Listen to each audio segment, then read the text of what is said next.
Stock x ray में आज हम बातचीत करने वाले हैं देश की दूसरी सबसे बड़ी सीमेंट कंपनी की, जो स्टैंड अलोन बेसिस पर है। ग्रुप वाइज तो अदानी ग्रुप है, लेकिन अगर स्टैंड अलोन बेसिस पे देखेंगे तो वो है श्री सीमेंट। ये देश की दूसरी सबसे बड़ी सीमेंट कंपनी है। और अगर कुछ डिटेल्स के ऊपर नज़र डाली जाए तो सबसे पहले तो ये कंपनी का जो हाई है 1% के आसपास दौड़ा है पिछले 6 महीने में। ये शेयर एक साल में 14.5% का रिटर्न रहा है। 32,490 के आसपास का इसका वीकली हाई है, 52 वीक्स हाई है।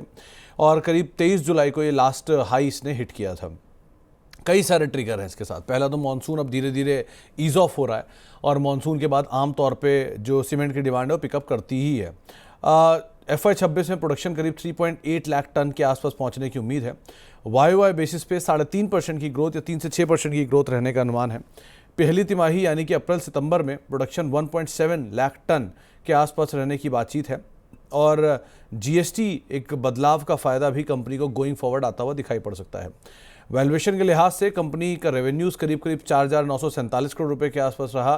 प्रॉफिट 618 करोड़ रुपए के आसपास कंपनी ने पोस्ट किया। स्टैंड लोन बेसिस पे रेवेन्यू करीब 18,037 करोड़ रुपए के आसपास रहा FY25 में, और प्रॉफिट करीब 1,200 करोड़ रुपए के आसपास देखने को मिला। मेजर ब्रोकरेज हाउसेस की तरफ से खरीदारी की राय है सिटी की तरफ से 35,500 के टारगेट्स के लिए, और 20% के आसपास का पोटेंशियल अपसाइड वो श्री सीमेंट पे देख रहे हैं। प्रदीप सर, आप कैसे रीड कर रहे हो ये श्री सीमेंट को? देखिए, प्रॉफिटेबल कंपनी है। और क्योंकि बहुत सारे रिटेलर्स सोचते हैं, वो उनको लगता है कि ये 29,000 30,000 वाला काउंटर है, एक बार हम अवॉइड करके जाएंगे। ऐसा नहीं है, बढ़िया है। और लास्ट टाइम भी एक रेसिस्टेंस फेस किया था ऑलमोस्ट, टेक्निकल के आधार पे देखा जाए तो 31,800 के आसपास। इस बार भी 31,000 क्रॉस हो नहीं पाया। तो मुझे लगता है कि जो टारगेट आप बता रहे थे 35,000 36,000, वो भी पॉसिबल है, लेकिन 31,000 के बाद। तो या तो और थोड़ा वेट कीजिए। अभी मुझे लगता है कि इसमें अगर करेक्शन आता है तो एक बार आपको 28,250 से लेके 28,500 इस रेंज पे आपको लेना चाहिए। मैं इस रेंज पे एक बार कंफर्टेबल हूँ। उस केस में स्टॉप लॉस मैं मेंटेन करूंगा 27,215। अदरवाइज मैं एक बार ब्रेकआउट के बाद खरीदूंगा 31,800 के ऊपर। तो उसके उसके बाद मेरा जो टारगेट होगा यहाँ पे ऑलमोस्ट 36,000 37,000 के अराउंड। तो या तो मैं ब्रेकआउट के बाद खरीदूंगा, अदरवाइज मैं और थोड़ा नीचे आए तो तब खरीदूंगा। तो दोनों जगह पे मेरा कंफर्ट जो नहीं है कि ब्रेकआउट के बाद स्टॉक ज़्यादा टाइम नहीं लगेगा, ऊपर आ जाएगा। अगर अभी बाय करता हूँ तो मेरे हिसाब से कंसोलिडेशन जोन में 2-4 महीना चला जाता है तो फ्रस्ट्रेशन हो जाता है। तो इसीलिए मैं अभी एक बार अभी नहीं खरीदूंगा। तो नीचे आता है तो बाय ऑन डीप करने का सलाह रहेगा। और सीमेंट पे ओवरऑल देखिए अदरवाइज क्या टेक है? लिक्विडेट कम। हाँ, सीमेंट पे अदरवाइज क्या टेक लेके चल रहे हो आप? ओवरऑल ऑब्वियसली अभी कंजम्पशन जो थीम है हमारा ऑब्वियसली नहीं चला है। ओवरऑल मेरा पॉजिटिव व्यू है। इनफैक्ट मैंने एसीसी का कॉल दिया है, मैंने अल्ट्राटेक का भी कॉल दिया है, तो श्री सीमेंट में भी मेरा पॉजिटिव व्यू है।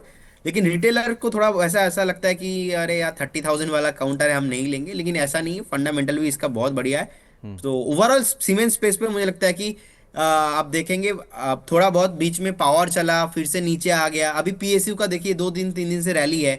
डिफेंस अभी उतना सीमेंट सेक्टर नहीं भागा। सीमेंट सेक्टर मुझे लगता है कि नेक्स्ट 1.5-2 साल में इसमें भी रैली पॉसिबल हो सकता है। तो ओवरऑल एसीसी का आप देखेंगे प्रॉफिट बहुत आया है। आप मैं पैट चेक कर रहा था एसीसी का, तो लास्ट 1.5-2 साल में प्रॉफिटेबल बहुत हुआ, लेकिन स्टॉक नहीं चला। तो मुझे लगता है कि एसीसी एंड अल्ट्राटेक दोनों के साथ मैं जाना चाहूंगा। स्टार्ट सीमेंट का मैंने कॉल दिया था, बहुत जबरदस्त परफॉर्म किया। सो कहीं ना कहीं Shri cement, ACC and UltraTech, ये तीनों काउंटर भी मुझे बहुत ही अच्छा लगता है। और ओवरऑल स्पेस नहीं रैली हुआ। तो मुझे लगता है कि अभी भी ऐसा, एक तरफ आईटी को देखेंगे, आईटी अभी चला नहीं, उल्टा अंडर परफॉर्म है। तो रीजन वही है आईटी को बाय करने का, क्योंकि वैल्यूएशन बहुत ही अभी कंफर्ट जोन पे है। और सीमेंट को बाय करने का वही कंफर्ट जोन है कि अभी सीमेंट चला नहीं। तो सीमेंट थीम जब भागेंगे तो डेफिनेटली ये सारे स्टॉक भी चलेगा। तो और कोई अगर प्रेफर्ड पिक ढूंढनी हो आपकी सीमेंट में तो कोई नाम? देखिए, मैं अभी ना थोड़ा एसीसी के साथ जाना पसंद करूंगा। टेक्निकली साउंड तो अभी अच्छा नहीं है, अभी 1870 के आसपास है। मुझे लगता है कि इसका एक बेस ना है ऑलमोस्ट 1650 1700 का जोन पे है।